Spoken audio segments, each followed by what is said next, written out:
Hey guys, welcome back to Eat Green Delights Kitchen. Today we're going to have a very fancy dish. I'm gonna make a osso bucco. It's basically a veal shank.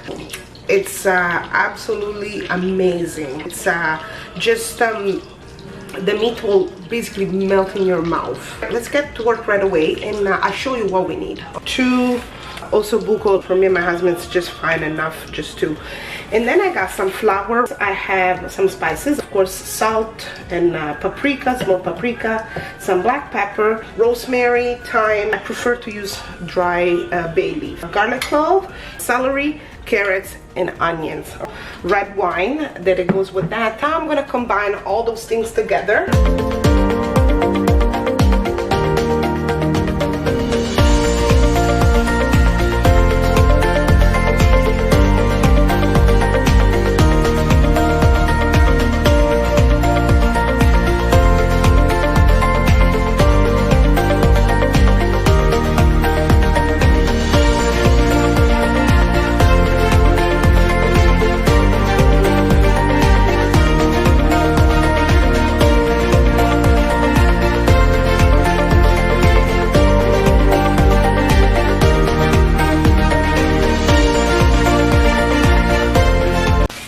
As you guys notice, I put the osso bucco in the pot. So this pot eventually is gonna go in the oven. If you want it, you can simmer this meat for 2 hours. Some people, they put it for 4 hours. You have to simmer very low heat, and you know that time will basically it will make it more loose. But I'm gonna prepare it, I'm gonna fix it up, and then I'm gonna just put it in the oven. 2 hours depend. When I see that the meat, it kind of like breaks a little bit, it means that it's done. I'm gonna add right now my fresh herbs. I just love when fresh herbs, they get in contact with butter. After I remove it, I'm gonna add my vegetables, my garlic, my wine, and then I'm gonna add my beef stock, which is right here, okay? My osso bucco is pretty much nice and seared. So now, I'm gonna remove it from the pot, and then my vegetables, okay? My sofrito. I'm gonna let it cook for a little bit. Some garlic. There you go. They're cut small, so they're gonna cook very quick and very fast. You don't want it that they cook fully, because you know you want to make sure that when they go in the oven, they go kind of like they're half cooked, right? I'm gonna add my veal shank, my osso bucco. There you go, perfect.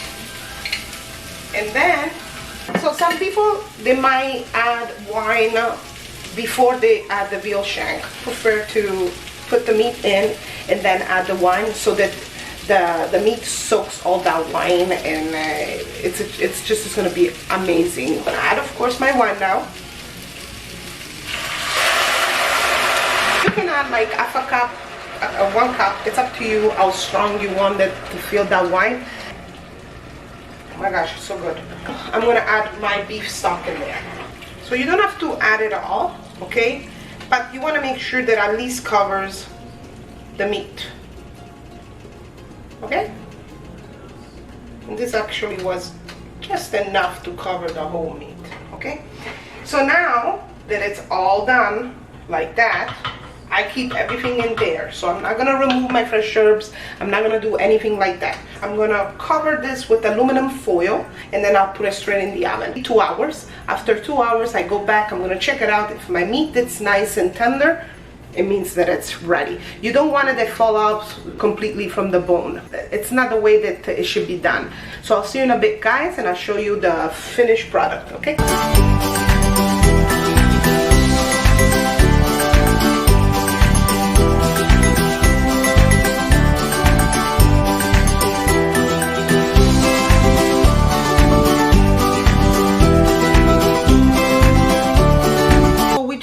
To make the osso bucco. So as you notice, it was very easy. It smells very nice. With the osso bucco, I made a mashed potato combined with some cauliflower, and then I just put a simple roasted vegetable or roasted garlic with a little bit of salt and pepper, a little bit of parsley, and pretty much was it. A little bit of a nutmeg, and that it goes very perfect with osso bucco. But you can put anything else you like. You can have pasta with that, or maybe vegetables, anything you like.